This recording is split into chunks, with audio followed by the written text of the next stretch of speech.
तो दोस्तों एक बार फिर स्वागत है आप सभी का हमारे चैनल पर। और इस वीडियो में हम बात करने वाले हैं बहुत ही इंपॉर्टेंट एक लैंडमार्क जजमेंट पे।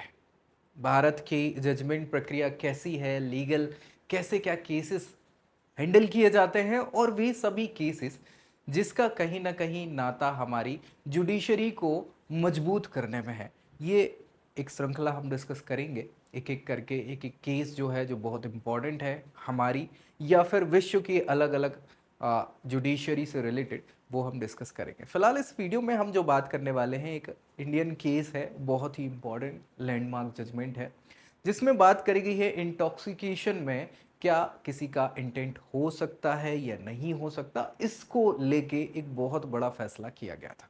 ये पूरा मामला मुझे लगता है उन सभी लीगल माइंड्स के लिए अच्छा होगा जो इससे रिलेटेड है, जानते हैं या जो गेन करना चाहते हैं लीगल नॉलेज। तो उन सभी के लिए आखिर तक इसको देखना है, क्योंकि हम डिटेल में इसके बारे में डिस्कस करेंगे, बहुत लंबा इसको खींचेंगे नहीं, लेकिन जो इंपॉर्टेंट जानकारी है जो हमें पता होनी चाहिए इस प्रकार के केसेस की, वो हम जरूर डिस्कस करेंगे। पीछे आप देख ही पा रहे होंगे, Basdev versus the state of PEPSU case 1956। अभी एक चीज ध्यान रखिए, 1956 में ये केस आया था, ये तो आप समझ गए होंगे। पेप्सू हुआ करता था पहले 1956 के पहले तक क्या होता था कि हमारी जो इंडियन स्टेट्स थी उनका रीऑर्गेनाइजेशन नहीं हुआ था। तो एक पंजाब और सारी की सारी पटियाला और ईस्ट पंजाब है ना, स्टेट ऑफ यूनियन, स्टेट का यूनियन हुआ करता था, उसको पेप्सू स्टेट बोला करते थे, पंजाब और आसपास का। ठीक है, पटियाला और सारी चीजें। तो वहां पे ही ये पेप्सू कहलाता है, जो आपको पता होना चाहिए। बसदेव ये व्यक्ति विशेष का नाम है जिनके अगेंस्ट ही केस किया गया था, है ना। और ये आर्मी पर्सनल हुआ करते थे, रिटायर्ड हो गए थे हालांकि, और लेकिन इनने केस कर दिया था। अब वो क्या था, कैसा था, सारी चीजें हम करेंगे डिस्कस, आखिर तक देखना। दोस्तों में शेयर जरूर कर दीजिए और चैनल सब्सक्राइब करना नहीं भूलें। बाकी कोई भी समस्या आती है आपको कॉलेज से रिलेटेड या करियर से रिलेटेड, तो नीचे प्रोफाइल एनालिसिस फॉर्म फिल करना नहीं भूलना। हमारी टीम कांटेक्ट करके बताएगी क्या होगा आपके लिए बेस्ट। चलिए जल्दी जल्दी से कर लेते हैं अपन स्टार्ट। केस का नाम हमने देख ही लिया है, Basdev versus state of PEPSU. Supreme court तक बात पहुंच गई थी और यहां पे ही पूरा अच्छा खासा जजमेंट देखने को मिला। ठीक है, सो इंपॉर्टेंट है जजमेंट जो आया वो अप्रैल 17 1956 में, और यहां पे जो बेंच थी वो थी जस्टिस चंद्रशेखर अय्यर साहब की। ठीक है, उन्होंने फैसला सुनाया था। एपेलेंट ये महोदय जो है जिसके बारे में हम देखा है, ये बसदेव। ठीक है, बसदेव ये रिटायर्ड मिलिट्री जमादार हुआ करते थे, रिटायर्ड हो चुके थे, और स्टेट ऑफ पेप्सू यहाँ पे रिस्पोंडेंट हुआ करते हैं। वहीं का केस सब धीरे धीरे धीरे उन्हें रिस्पॉन्स करके कहां पे पहुंच गई, बात सुप्रीम कोर्ट पहुंच गई। यहां पे जो चेंजेस मिलेंगे या जो देखने को मिलेगा कि मामला किस किस सेक्शन से रिलेटेड है, तो इंपॉर्टेंट जो सेक्शंस थे की लीगल प्रोविजंस, सेक्शन 302 302 आपने अब सुना होगा, पहले चलता था आईपीसी, अब तो चेंज हो गया क्या, लेकिन आईपीसी की धारा 302 जो किससे संबंधित है, मर्डर से संबंधित है, वो यहां पे डिस्कस होगा। 304 यही सेक्शन है। इसमें क्या होता है कि इसमें बताते हैं कल्पेबल होमिसाइड है ना, था कि नहीं उसके अमाउंटिंग मर्डर। और तीसरा जो इंपॉर्टेंट सेक्शन है वो है आपका आईपीसी 86। इसमें बात करी हुई है क्या, इंटॉक्सिकेशन के बारे में, एक्ट ऑफ द पर्सन। मान लो कोई नशे की हालत में है तो उसका क्या मतलब मानसिक स्थिति कैसी है बेसिकली, तो उस पर भी बहुत सारी चीजें यहाँ पे इंटेंट हमें समझ में आना चाहिए, क्योंकि हमारे यहाँ तो जुडिशरी में यही बोला है कि क्या इंटेंट है, उसके आधार पे सारा फैसला सुना जाएगा। तो इन्हीं 3 सेक्शंस को लेके काम हुआ था, और इसमें मजबूती मिली इसी आर्टिकल मतलब सेक्शन 86 को ही। क्या होता है, कैसे होता है, वो अपन समझ लेते। तो मुद्दा ये था, मुद्दा मतलब कि भैया एक शादी चल रही थी, और एक शादी में वसुदेव भाई साहब जो हैं, या जो बोल सकते हैं कि हाँ हमारे जिन पे केस हुआ वसुदेव साहब, इन्होंने एक शादी अटेंड करी और इनने उस शादी में खूब शराब पी ली भाई। अच्छी खासी शराब जब पी ली तो भाई नशे की स्थिति में है ये, और नशे की स्थिति में जाते हैं, बैठने की जगह ढूंढते हैं। बैठने की जगह ढूंढते हैं तो एक बच्चे जिसका नाम था मगर सिंह, क्या था, मगर सिंह। उस बच्चे की मुझे लगता है एज 15 साल के आसपास होगी, है ना। सो उस बच्चे से बोलते हैं कि भाई उठ जा।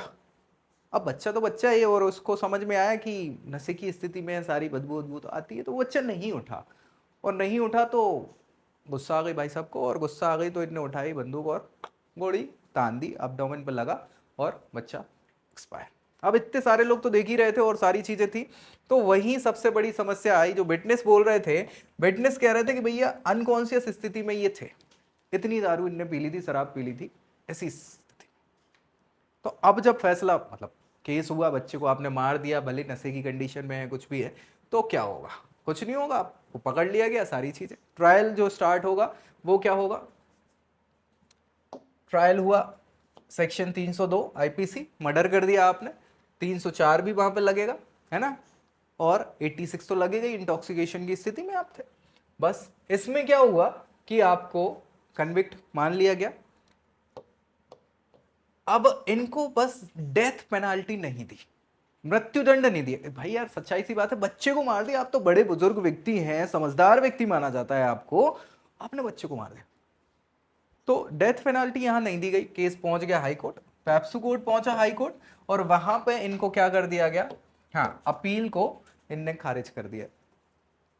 अब ये बात और ऊपर पहुंची, और ऊपर कहां पहुंचेगी? सुप्रीम कोर्ट पहुंचेगी। सुप्रीम कोर्ट जब बात पहुंचती है तब चीजें यहां पे क्लियर है। अब क्या था भैया, यहां पे लिमिटेड क्वेश्चंस एंड अपील। भैया जो भी क्राइम आपने किया है, मर्डर है ना, वो सेक्शन 302 के तहत आता है।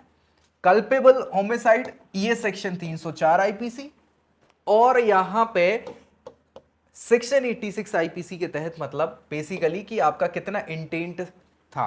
नशे की स्थिति में व्यक्ति को समझ में नहीं आता कि करना क्या है, तो क्या आपका इंटेंट सच में था उसको मारने का, या स्थिति ऐसी बनी कि आपको समझ में ही नहीं आया, बच्चे को मार दिया आपने। अब वो इंटेंट बहुत बड़ी बात है, और इंटेंट पे ही फैसला हुआ। तो बस बात आई रूलिंग ऑन इंटॉक्सिकेशन। रूलिंग काय पे आई कि भैया आपने intoxication does not exempt a person from the criminal liability. नशे की स्थिति में इस प्रकार की इंटेंट जो है वो नशे के द्वारा, आप ये नहीं कह सकते कि हम नशे की स्थिति में थे तो हमारी ऐसी इच्छा नहीं थी, इंटेंट नहीं था हमारा। समझ रहे हो कि आप नशे को दोष नहीं दे सकते। नशे के समय भाई ये तो आपका ही होगा ना कि और कर ले नशा, नहीं करें, कितना करें, क्या करें, तब तक तो दिमागी संतुलन था, मानसिक रूप से आप सही थे। पीने के बाद भी ऐसा नहीं है कि आपको कोई दूसरा करवा रहा है।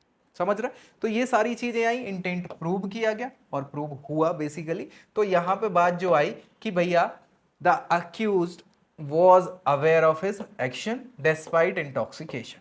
बस फैसला यही आया कि भैया नशे की स्थिति में होने के बावजूद भी व्यक्ति विशेष जो है वो अवेयर था अपने कृत्य को लेके कि आप क्या कर रहे हो। आपने बोला कि उठ जा, बच्चा नहीं उठा, आप लड़ रहे थे, आपने उसको एक दो बार और धुतकारा और आपने गोली मार दी। तो इतनी तो समझदारी थी आप में, और बस ये इंटेंट माना जाएगा मर्डर के लिए। बस कन्वेंशन अपील, और 302 आईपीसी के तहत आपको क्या कर दिया गया, मर्डर का दोषी ठहरा दिया गया। बस भैया और क्या दिक्कत थी?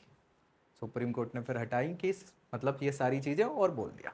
अब भैया हाँ, clarified the law on intoxication as a defence. अब यहाँ पे क्लैरिटी भी दी सुप्रीम कोर्ट ने, किसको लेके? इंटॉक्सिकेशन को लेके। और यहाँ पे आप अपने डिफेंस में इंटॉक्सिकेशन का वो नहीं ले सकते कि भैया हम तो नशे की स्थिति में थे इसलिए ये हो गया, वो हो गया, फलाना है, ढिमाका है। तो इसको क्लैरिफाई किया सुप्रीम कोर्ट ने। उन्होंने कहा कि voluntary intoxication cannot be used as an excuse to escape criminal liability। मतलब आप शुरुआती तौर पे नशे की स्थिति में होना अपने आप को डिफेंस करना नहीं बोल सकते कि हम नशे की स्थिति को डिफेंस के तौर पर ले। समझ रहा हूं? और यहां पे सेक्शन 86 ऑफ आईपीसी, यहां पे क्या बोला गया? A person is presumed to have the same knowledge of their action even in intoxicated. मतलब नशे की स्थिति में भी उस व्यक्ति को इतनी मानसिक क्षमता तो है कि वो क्या कर रहा है, कैसे कर रहा है, उसको समझ होती है।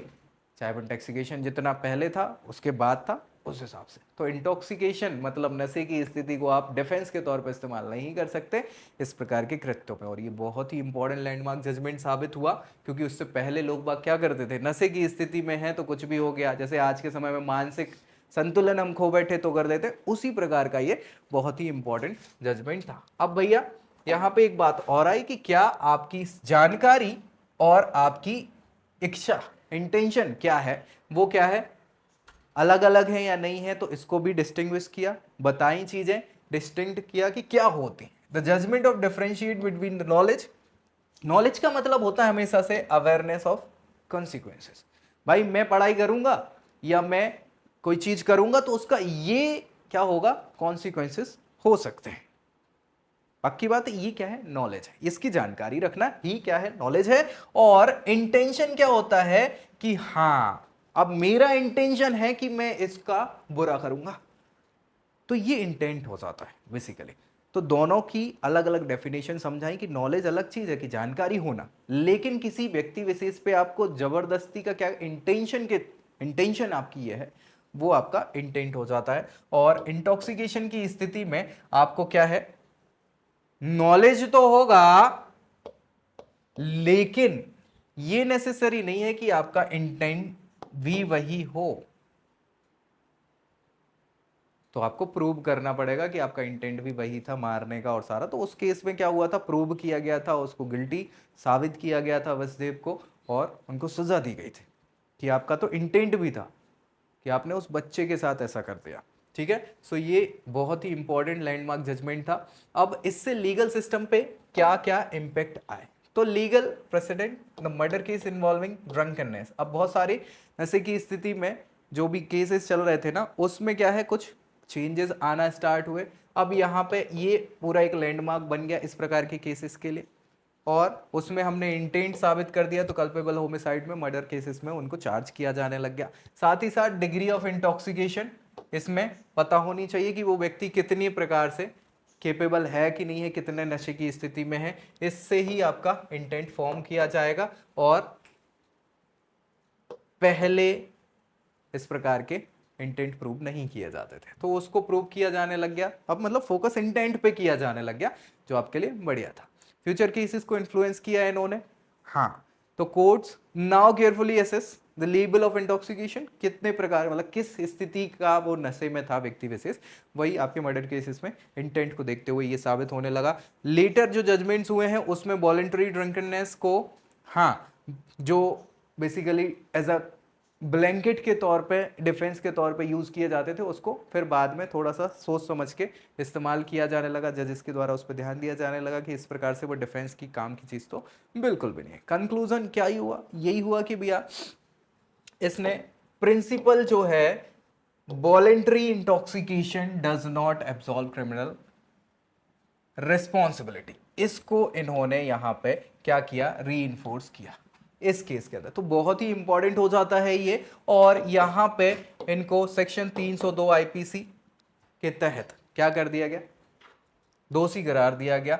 और यहां पे आगे चल के लीगल इंटरप्रिटेशन ऑफ इंटेंट, साथ ही साथ नॉलेज और liability in involving the alcohol related offences, इन सारी चीजों पे थोड़ी सी पकड़ बनाई गई हमारे लीगल सिस्टम में, और इस पे ध्यान दिया जाने लग गया। तो बहुत ही इंपॉर्टेंट ये लैंडमार्क जजमेंट था, Vasudev versus state of PEPSU. 1956 का ये केस था, और मुझे लगता है क्लैरिटी आपको आ गई होगी। फिर भी कुछ डाउट्स वगैरह है तो कमेंट कर सकते हैं, और इस प्रकार के और केसेस कोई जानना है तो कमेंट करिए, ताकि उस पर भी हम वीडियो बना सकें। सो ऐसी जानकारी के साथ नेक्स्ट वीडियो में मिलेंगे, तब तक के लिए जय Hind. I hope you like this video. For more such videos, keep watching our channel and do not forget to like, share and subscribe.